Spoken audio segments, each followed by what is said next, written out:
Terve taas jälleen kerran ja nyt yksi huono uutinen, joka on aika iso uutinen. Ja se tarkoittaa sitä, että minä lopetan tupaminen. Se on ihan vitu paska homma. Mä en jaksa oikeastaan enää tupaa. Mä aion lopettaa sen.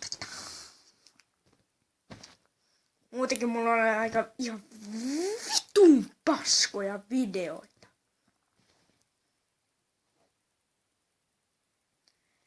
Joo.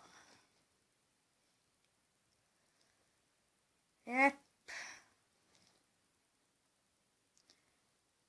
Tai no, en mä vielä lopeta tupaamista, mutta mä teen toisen kanavan.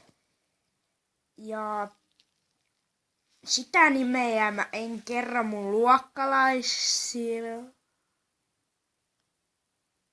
Joo, luokkalaistille. Vittu mä en osaa puhua. Niin sitä nimeä mä en kerro mun luokkatovereille. Niin, että joo. Enkä kerro YouTubessakaan. Mutta mä teen uuden kanavan YouTubeen. Ja sitten siihen mä rupeen tekemään videoita parempia, eikä tommosia vitun paskoja. Nähdään sitten! Ei nähdä. Tarkoitan. Moikka. Hyvästi!